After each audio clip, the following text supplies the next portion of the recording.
کہ یہ عمران خان کی پہلی شرط ہے کہ ان کا جو مینڈیٹ ہے وہ واپس کیا جائے. ان کی یہ پہلی شرط ہے ہی نہیں کہ ان کو باہر نکالا جائے. کسی بھی جگہ پر انہوں نے کہیں پر بھی اس حوالے سے بات ہوئی ہے تو یہ انہوں نے کبھی بھی نہیں کہا کہ جی مجھے باہر نکالا جائے. انہوں نے ہمیشہ یہ بات کی ہے کہ جو ان کا مینڈیٹ ہے وہ واپس ہو، اور جو ان کے لوگ ہیں، جو ورکرز ہیں، جو خاص طور پر خواتین ورکرز کی وہ بار بار بات کرتے ہیں کہ ان کے لیے جس طرح سے اس وقت صورتحال ہے وہ تبدیل ہونی چاہیے، ان کو رہائی ملنی چاہیے. اور اس کے بعد وہ بات کرتے ہیں کہ جی فردر جو چیزیں ہیں ملک کو آئین اور قانون کے مطابق چلانا ہے، پھر اس کے اوپر آپ بالکل ڈسکشن بھی کر سکتے ہیں، بات بھی کر سکتے ہیں.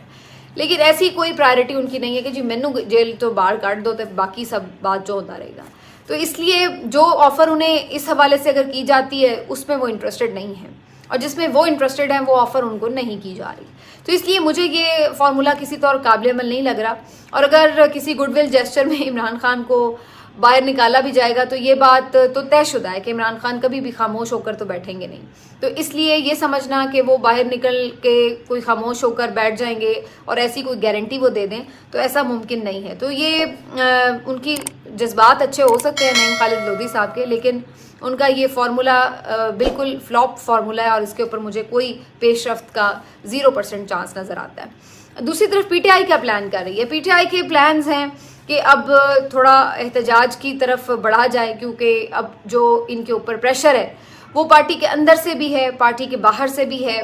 اور اب لوگ ان کو جج کر رہے ہیں کہ 2 مہینے ہو چلے ہیں اور یہ تو اپنے عہدوں میں کہیں کھو کر رہ گئے ہیں، بھول گئے ہیں کہ ان کا لیڈر جو ہے وہ اس وقت جیل میں ہے. کارکن اپنے طور پر اب بے چین ہو رہے ہیں، اور ان کی بے چینی اب نظر آ رہی ہے کہ وہ اس جو لیڈرشپ ہے اس کے اوپر اس طرح سے ٹرسٹ بھی نہیں کر رہے اور ان کا اس طرح سے دفاع بھی نہیں کر رہے. دوسری طرف خود لیڈرشپ کے اندر بھی کچھ لوگ ایسے موجود ہیں جو یہ سمجھتے ہیں کہ یہ طریقہ درست نہیں ہے کہ خاموش ہو کر اسمبلیوں میں بیٹھ جایا جائے اور باہر روڈ پر نکل کر سیاست نہ کی جائے. یہی بات حامد رضا صاحب بھی کہہ رہے تھے، جو انہوں نے استعفے دینے کی بات کی، انہوں نے اس کو بھی ایکسپلین کیا کہ وہاں پہ بھی ان کا مطلب یہی تھا کہنے کا کہ استعفے دینے کی جو میں نے بات کی اس کا بھی مقصد یہی تھا کہ بھائی اسمبلی میں صرف محدود نہیں ہونا، باہر سڑک پر ہم نے نکلنا ہے، عمران خان کی رہائی کے لیے جدوجہد کرنی ہے. کارکن نے بہت ڈنڈے کھائے، عوام نے بہت ڈنڈے کھائے، اب لیڈرشپ کو بھی ڈنڈے کھانے چاہیے، نہ کہ ہم اس وقت اسمبلی میں جا کے آرام سے بیٹھ جائیں اور کہیں کہ لیں جی ہم تو صرف اسمبلی میں احتجاج کر کے اپنا کام پورا کر رہے ہیں. تو وہ یہ سمجھتے ہیں کہ ان کا ضمیر گوارا نہیں کرتا کہ خان جیل میں ہے، اور خان نے اتنی بڑی ذمہ داری ان کو دی ہے، اتنا اعزاز بھی دیا ہے کہ سارے اپنے ممبرز ان کی پارٹی میں شامل کروا دیے، اور وہ اس کے بعد خاموشی سے مزے سے عہدہ لے کے بیٹھے رہے اور کہیں کہ ہاں جی سب ٹھیک ہو گیا. تو اس وجہ سے اب پارٹی کے اندر بھی شیخ وقاص اکرم صاحب کو آپ سنیں، وہ بھی یہی بات کہتے نظر آتے ہیں. خالد خورشید نے جو آج پریس کانفرنس میں گفتگو کی ہے، بہت ہارڈ ہٹنگ گفتگو ہے، وہ بھی یہی بات کہتے نظر آتے ہیں. علی امین گنڈا پور صاحب ہیں، وہ بھی یہی بات کہتے نظر آتے ہیں. تو مختلف جو رہنما ہیں بیچ میں بھی اس وقت بھی لیڈرشپ کے اندر، وہ آپ کو یہ آواز اٹھاتے زور و شور سے نظر آ رہے ہیں. ان کو اس بات کی فکر ہے کہ وہ سمجھتے ہیں کہ عمران خان کی رہائی کے اوپر جدوجہد باہر سڑک پر نکل کر کرنی ہوگی، اور وہ اس کو لیڈ کر رہے ہوتے ہیں. شیر افضل مروت صاحب بھی ان میں شامل ہیں جو ہمیشہ باہر لیڈ کرتے ہوئے نظر آ رہے ہوتے ہیں. لیکن دوسری طرف یہی ان میں سے بہت سارے ایسے لوگ بھی ہیں جو بظاہر کسی بھی حکمت عملی کا حصہ نظر نہیں آتے. ان کی حکمت عملی کیا ہے وہ کچھ سمجھ نہیں آتی، چاہے وہ حامد خان صاحب ہوں، چاہے وہ رؤوف حسن صاحب ہوں،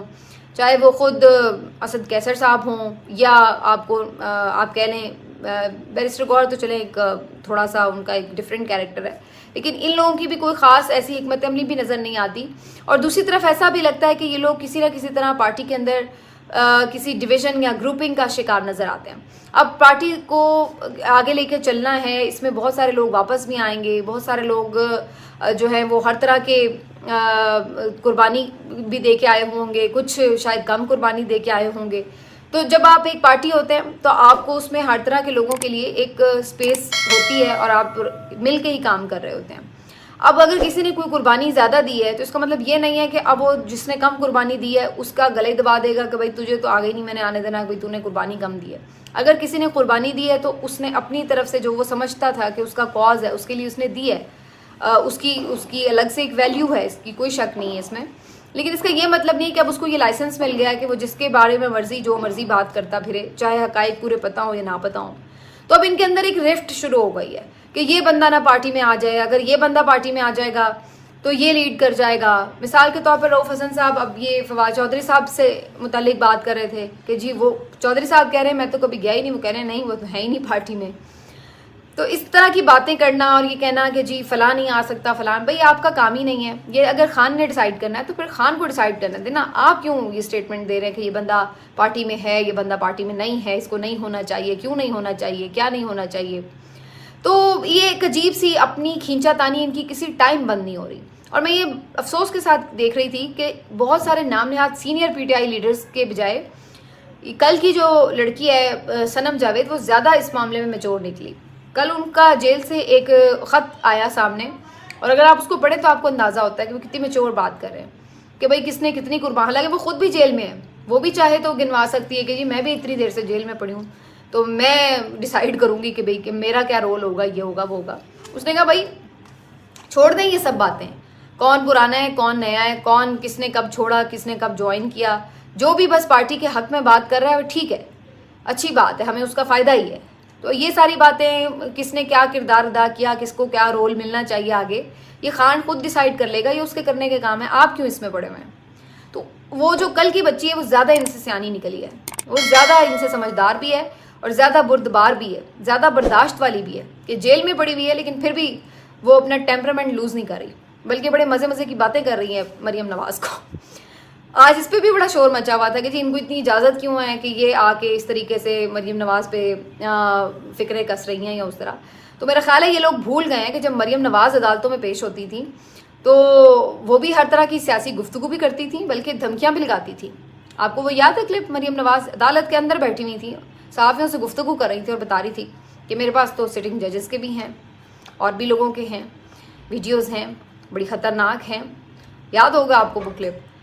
تو مریم نواز صاحبہ اگر اس وقت پیشیوں پہ آتے ہوئے جاتے ہوئے سیاستیں کر سکتی ہیں تو بھائی یہ لوگ پیشیوں پہ آتے ہوئے جاتے ہوئے کیوں نہیں کوئی اپنی ٹاک کر سکتی.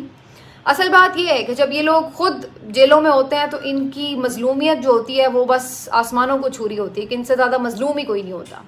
اور جب یہ لوگ خود باہر آتے ہیں تو یہ پھر کس طرح سے فرعون بنے ہوتے ہیں, اس کا اندازہ اب آپ لوگ دیکھ ہی رہے ہیں کہ کس طرح کے حالات ہیں. تو بہرحال پی ٹی آئی کے جو اپنے معاملات ہیں اس کے اوپر آپ نے دیکھی گفتگو. اسد عمر صاحب بھی اسی طرح کی بات آج کر رہے ہیں, بڑے دنوں بعد منظر عام پر آئے. انہوں نے یہ تو کلیئر کیا ہے کہ وہ سیاست میں تو خیر کسی طور واپس نہیں آئیں گے, لیکن جو پی ٹی آئی کے موجودہ لوگ ہیں ان کے حوالے سے ان کا یہ کہنا تھا کہ میں انہیں تو یہی مشورہ دوں گا کہ آپ کو ایک اسٹریٹجی ضرور بنا کے اپنے ورکر کو دینی چاہیے. آپ کے ورکر کو پتہ ہونا چاہیے کہ آپ کا پلان کیا ہے, آپ خان کی رہائی کے لیے کیا پلان کر رہے ہیں, آپ نے اگر مینڈیٹ واپس لینا ہے تو اس کے لیے آپ کی کیا پلانز ہیں. تو یہ سب چیزوں کے اوپر آپ کو باقاعدہ ایک اسٹریٹجی تشکیل دینی چاہیے اور اس کو پھر اپنے ورکر تک پہنچانا چاہیے اور ورکر کو اعتماد میں لینا چاہیے, کیونکہ ورکر جو ہے وہ اب اپنا ٹیمپرامنٹ لوز کر رہا ہے, وہ اپنا اعتماد کھو رہا ہے, وہ ڈس اپوائنٹ ہو رہا ہے, وہ تھک رہا ہے. تو اب ان کو حوصلہ دینا جو ہے وہ موجودہ جو باہر دستیاب قیادت ہے یہ اس کا ہی کام ہے. تو بہرحال اس وقت دیکھتے ہیں کہ جی دستیاب قیادت جو ہے وہ اتنی سمجھداری کا مظاہرہ کرتی ہے یا نہیں. فی الحال تو ان سے کوئی ایسی خاص امید نظر نہیں آ رہی. پی ٹی آئی کے رہنما بارہا مختلف موقعوں پر بھی اور کچھ میڈیا کی رپورٹس کے مطابق بھی یہ خبر بار بار شیئر ہو رہی ہے کہ امریکہ کو کہیں نہ کہیں کچھ بیسز ضرور فراہم کی گئی ہیں, اور 2 بیسز کا خاص طور پر ذکر کیا جا رہا ہے کہ امریکہ کو فراہم کی گئی ہیں, اور یہاں سے کسی بھی طرح جو ہمسائے ممالک ہیں ان کے اوپر کارروائی بھی کی جا سکتی ہے. اور اس خبر کے آنے کے بعد شیر افضل مروت صاحب نے تو خیر کھلے عام اس پر میڈیا ٹاک میں بھی بات کی, اور اس کے بعد بھی بار بار پی ٹی آئی کی طرف سے یہ ڈیمانڈ کی گئی کہ حکومت اس حوالے سے واضح موقف دے کہ حکومت پاکستان کا موقف کیا ہے, کیا واقعی بیسز دیے گئے ہیں یا نہیں دیے گئے, اور اگر نہیں دیے گئے تو کس قسم کا تعاون فراہم کیا گیا امریکہ کو. اس سلسلے میں کلیئرٹی کے ساتھ سامنے معاملہ آنا چاہیے. لیکن ابھی تک ہمیشہ کی طرح اور بہت سارے معاملات پر جیسے آپ دیکھ رہے ہیں کہ حکومت ایک عجیب سی مجرمانہ خاموشی اختیار کیے رکھتی ہے, وہی والی صورتحال یہاں پر ہے. کوئی ان کی طرف سے واضح جواب موقف ابھی تک نہیں سامنے آ رہا کہ کیا واقعی پاکستان نے کوئی بیسز فراہم کیے ہیں یا آگے اس حوالے سے پاکستان کا پلان کیا ہے. تو یہ ایک اب سیریس میٹر ہے, کیونکہ اس سے ظاہر ہے پاکستان کی جو اندرونی سیکیورٹی ہے وہ بھی جڑی ہوئی ہے, اور اس کے اوپر وہی معاملہ ہے جس کے اوپر عمران خان صاحب سے جب سوال کیا گیا تھا تو انہوں نے اپنا مشہور زمانہ فریز کہا تھا, یعنی ایبسولوٹلی ناٹ. تو اب یہ حکومت سے تو ہم توقع نہیں رکھتے کہ یہ اتنا منہ بھر کے ایبسولوٹلی ناٹ نہیں کہہ سکتے, کمزور لوگ ہیں, لیکن کیا انہوں نے ایبسولوٹلی یس کہہ دیا ہے یا ابھی کوئی کنسیڈریشن چل رہی ہے؟ اس حوالے سے اپوزیشن کا بھی یہ حق ہے کہ اسے پتہ ہونا چاہیے، عوام کا بھی یہ حق ہے کہ اسے پتہ ہونا چاہیے کہ کیا اس بارے میں فیصلہ ہو رہا ہے۔ اچھا جی، اب میں آپ کو ایک حوالے سے اور مزید خبر دے دوں کہ ایک جو حکومت کی اگر آپ کہیں کہ پرائرٹیز ہیں، اس میں کیا ہے کہ سوشل میڈیا کو کیسے بند کرنا ہے، ان کو کیسے کنٹرول کرنا ہے۔ اب نئی خبر یہ آ رہی ہے کہ ایک فائر وال کی بات کی جا رہی ہے کہ جی ایسی ایک ٹیکنالوجی کے ذریعے کوشش کی جائے گی کہ جو ایک لمیٹڈ مواد ہے صرف وہی سوشل میڈیا پلیٹ فارمز پر آ سکے گا، اور باقی جو مواد ہے اس کو خود سے حکومتی سطح پر ہی کسی بھی طرح فلٹر کر دیا جائے گا۔ اور دوسرا ایک اس میں یہ بھی تجویز سامنے آ رہی ہے کہ جو سوشل میڈیا کے اوپر بھی ریگولیشن کے حوالے سے قوانین بنا دیے جائیں، اور اس کی آڑ میں پھر کیا ہوگا، جس کی کوئی ٹویٹ پسند نہیں آئی اسی کو پکڑ لو اور مقدموں میں اندر ڈال دو، کسی نے کوئی ویلاگ میں کوئی بات کی ہے اس کو پکڑ لو اور مقدموں میں اندر ڈال دو۔ تو بیسیکلی یہ اس طرح کی کوئی قانون سازی کا ڈرافٹ تیار کر چکے ہیں کہ جس میں خاص طور پر جو سوشل میڈیا کے اوپر یوزرز ہیں اور جو بات کر رہے ہیں لوگ، ان کے حوالے سے کارروائی کا انہیں کوئی ٹاسک مل سکے۔ اب اس حوالے سے ظاہر ہے کہ سب کے کنسرنز بھی ہیں اور سب سمجھتے ہیں کہ یہ سب بیسکلی آزادی اظہار رائے کو دبانے کی کوشش ہے۔ کوشش ان کی یہ ہے کہ کھل کر جو چیزیں، میڈیا تو خیر ٹوٹلی کنٹرولڈ ہے، تو چلیے جو بات چیت آپ تک پہنچ جاتی ہے سوشل میڈیا کے تھرو،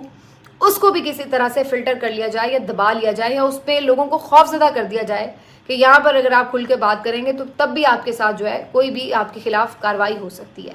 تو اس کو بظاہر یہ کہا جا رہا ہے کہ جی ہم ریگولیٹ کرنے کی کوشش کر رہے ہیں، لیکن حقیقت میں آپ کو بھی معلوم ہے، مجھے بھی معلوم ہے کہ اس کا مقصد کیا ہے۔ اور میں یہ سمجھتی ہوں کہ یہ کرنے میں اب آپ لوگ لیٹ ہو چکے ہیں، کیونکہ اب جتنا ٹائم گزر چکا ہے اس میں لوگ بڑے ویجیلنٹ، بڑے اویئر اور بڑے ویل انفارمڈ ہیں۔ اب لوگوں کو سمجھ آ چکی ہے کہ اس ملک کے ساتھ کیا گیم کھیلی گئی ہے اور کس طرح سے کھیلی گئی ہے۔ تو اب اگر آپ دبا بھی لیں انفارمیشن کو کچھ بھی، تو حقیقت تو سامنے آ چکی ہے، تو آپ اس میں تھوڑا سا لیٹ ہو گئے۔ دوسری بات یہ ہے کہ اب اگین وہی بات ہے کہ اگر آپ کوئی ایک طریقے سے چیز کو دبانے کی کوشش کرتے ہیں تو اس کے لوگ 2 راستے، 4 راستے، 10 راستے اور ڈھونڈ لیتے ہیں۔ اب آپ نے ایکس بند کیا ہوا تھا تو لوگوں نے وی پی این لگا کے ایکس یوز کرنا شروع کر دیا، اور پھر سب ہی تقریباً اس پہ ہی آ چکے ہیں اب اور سب یوز کر رہے ہیں۔ آج کہیں سے یہ بھی خبر آ رہی تھی کہ وی پی این کے ساتھ بھی ایکس کو ایکسیس نہیں کیا جا رہا اور شاید اس میں بھی کوئی رکاوٹ آ رہی ہے۔ بہرحال جو وی پی این میں یوز کر رہی ہوں اس سے مجھے تو ویسے کوئی رکاوٹ ابھی تک نہیں محسوس ہوئی، لیکن اکثر لوگوں کی طرف سے یہ شکایت آ رہی تھی۔ تو میرا خیال ہے کہ جو کچھ وی پی اینز ہیں ان تک ان کی آپ کہہ لیجئے کہ پہنچ ہو چکی ہے، اور وہاں تک پہنچ کر کے انہوں نے کہیں نہ کہیں ان کو ڈسیبل کیا ہے۔ لیکن وہی اگین بات ہے کہ آپ ایک اور راستہ بند کریں گے تو کوئی چوتھا راستہ کھل جائے گا، لیکن یہ سلسلہ انفارمیشن جو ایکسیس ہے انفارمیشن کی وہ کبھی بھی ختم نہیں ہو سکتی ٹوٹلی۔ یہ لوگ اب ٹیکنیکل دور ہے اور اس میں آپ دیکھیں کہ کہیں نہ کہیں سے چیزیں باہر سے آ جاتی ہیں اور اس کو لوگ اپروچ کر ہی لیتے ہیں۔ آخر میں جناب ایک انٹرسٹنگ جو آپس میں کھینچا تانی چل رہی ہے حکومت کی، اس کے اوپر بات ہو جائے۔ اسحاق ڈار صاحب وزیر خزانہ نہیں بنے، لیکن وہ وزارت خزانہ کے لیے اس طرح تڑپ رہے ہیں کہ جیسے مچھلی پانی کے بغیر تڑپ رہی ہوتی ہے۔ تو اسحاق ڈار صاحب بہانے سے کوشش کرتے ہیں کہ کسی بھی طرح اقتصادی امور کے اندر گھس جائیں اور کوئی نہ کوئی اپنا انپٹ اس میں شامل کر لیں۔ تو اب ان کا جو نیا کارنامہ ہے وہ ایف بی آر کے اندر نظر آ رہا ہے۔ انٹرسٹنگلی ابھی آپ نے ریسنٹلی خبر سنی ہوگی جس کو مختلف اخبارات نے رپورٹ بھی کیا ہے، اور یہ خبر ہے کہ جناب ایف بی آر جو ہے پچھلے 4 مہینے سے اپنے ٹارگٹس اچیو نہیں کر پا رہا، یعنی جو انہوں نے ٹیکس ریونیو حاصل کرنے کے اہداف مقرر کیے ہوتے ہیں کہ بھئی 1 مہینے میں ہم نے اتنا ٹیکس کلیکٹ کرنا ہے، وہ ٹیکس جو ہے وہ کلیکٹ نہیں ہو پا رہا، اس سے کم رہ رہا ہے ہدف۔ تو ظاہر ہے کہ یہ ایک پریشان کن صورتحال ہے۔ پہلے ہی آپ کی اکانومی جو ہے وہ سفر کر رہی ہے اور اوپر سے آپ اپنا ہدف پورا نہ کریں تو اس کا امپیکٹ آئی ایم ایف کے لیے بھی اچھا نہیں جاتا۔ تو اب انہوں نے کیا کیا ہے کہ اس کی پاداش میں کچھ افسران کو نکال دیا ہے، یا آپ کہہ لیں کہ ان کو یہاں سے فارغ کیا ہے، اور ان میں جو 2 افسران 21 اور 22 گریڈ کے تھے، ان میں تھے جناب ایک آفاق قریشی صاحب اور ایک جا انصاری صاحب۔ اچھا انٹرسٹنگلی یہ وہ لوگ ہیں جن کو بھی کچھ عرصہ پہلے حکومتی اعزازات سے نوازا گیا تھا ان کی کارکردگی کی بنیاد پر، اور اب کیا ہی ایسا ہوا ہے کہ چند ہی دنوں بعد یہ اتنے برے افسر ہو گئے ہیں کہ ان کو ایف بی آر سے ہی انہوں نے فارغ کر دیا۔ اب آپ یہ خود دیکھیے کہ اس حکومت کے تماشے کس قسم کے ہیں، لیکن اندر کی کہانی کچھ اور ہے۔ اندر کی کہانی یہ سمجھ میں آ رہی ہے کہ بیسکلی جو اس کے اپنے ٹاپ کے لوگ ہیں، جو چیئرمین ہیں اور جو ان کے ساتھ ممبر آپریشنز ہیں، یہ بیسکلی دونوں پرسنز جو ہیں یہ اسحاق ڈار کے رائٹ ہینڈ ہیں، یا آپ کہہ لیں کہ ان کے بندے ہیں، ٹھیک ہے. اور اسحاق ڈار صاحب نے ان بندوں کو خاص طور پر جس طرح سے آپ کہہ لیں کہ مٹھی میں لے کر رکھا ہوا ہے اور انسٹال کیا ہوا ہے. اب نیچے سے تو لوگ فارغ کر دیے ہیں، لیکن اوپر کے لوگ جو ہیں ان کو بچا لیا گیا اور انہیں مستقل بٹھایا ہوا ہے. تو یہ بیسکلی اب آپ سوچئے کہ اگر ایف بی آر اتنا ہی نالائق ہے تو یہ کیسی بات ہوئی کہ مطلب اوپر کے لوگ ٹھیک ہیں اور باقی نیچے کے لوگ سب نالائق ہیں. تو اگر آپ نے فارغ کرنا ہے تو پھر اوپر کا بندہ فارغ کریں نا، جس کی رسپانسبلٹی بنتی ہے. لیکن اس کو فارغ نہیں کیا گیا. وجہ یہ ہے کہ وہ اسحاق ڈار کے خاص بندے ہیں. تو اسحاق ڈار صاحب یہاں پر اپنی گیم چلا رہے ہیں. بظاہر مجھے تو ایسا لگ رہا ہے کہ اسحاق ڈار صاحب چاہتے ہی نہیں ہیں کہ ایف بی آر اپنے ہدف پورے کرے، اور جب اس قسم کی صورتحال ہو تو ایک جواز بن سکے کہ دیکھیے جی موجودہ وزیر خزانہ جو ہیں یہ ناکام ہیں، ان سے ایف بی آر نہیں چل رہا، ان سے یہ نہیں ہو سکا، ان سے وہ نہیں ہو سکا، مہنگائی نہیں کم ہو سکی. اس طرح یہ پورا ایک نیریٹو بنائیں اور اس کے بعد پھر ان کے لیے پھر سے راہ ہموار ہو کہ ان کے ہاتھ میں خزانے کی چابی آ جائے. تو بظاہر لگ رہا ہے کہ اسحاق ڈار صاحب جو ہے وہ اپنی گیم جاری رکھے ہوئے ہیں، اور کسی بھی طرح جو موجودہ وزیر خزانہ ہیں ان کو وہ نہیں چاہ رہے کہ وہ کام کر سکیں یا پرفارم کر سکیں یا ڈلیور کر سکیں. اور اس سلسلے میں جو ان کے اپنے مورے ہیں وہ بھی ان کا بھرپور ساتھ دیے ہوئے ہیں. تو لیٹس سی، ان کی آپس کی انٹرسٹنگ چل رہی ہیں کھینچا تانی. جاوید لطیف صاحب کے بھی بڑے انٹرسٹنگ بیانات آ رہے ہیں، اور وہ بھی یہ کہتے ہوئے نظر آ رہے ہیں کہ جناب چاہے جتنے مرضی شہباز شریف وزیر اعظم ہیں یا وزیر اعلیٰ مریم نواز بن گئی ہیں، جو کچھ بھی ہے، لیکن وہ کہتے ہیں ملک ترقی اس وقت تک نہیں کرے گا جب تک نواز شریف چوتھی بار وزیر اعظم نہیں بنے گا، چاہے جب بھی الیکشن ہو. تو اب یہ خود ایک گروپنگ جو ہے ان کے اندر نظر آ رہی ہے. ایک نواز شریف صاحب کا گروپ جو ہے وہ ایکٹیو ہوا ہے، اور ایک جو ہے کوشش ان کی ہے کہ ہم حکومت تو شہباز شریف صاحب کر رہے ہیں، ہم ادھر سیاست کریں. حکومت وہ کریں، سیاست ہم کریں. عوام سے گالیاں شہباز شریف کھائے اور عوام کے ساتھ جڑ کے اس کے مرہم رکھنے کی کوشش ہم کریں. تو یہ دو رخی ان کی جو پالیسی ہے، اب لوگ تو خیر اچھی طرح سمجھ ہی چکے ہیں، لیکن اس سے خود ان لوگوں کو بھی اب کوئی مزید بینیفٹ ہوتا ہوا نظر نہیں آ رہا. ملتے ہیں آپ سے اگلے ویڈیو میں، اپنا خیال رکھیے.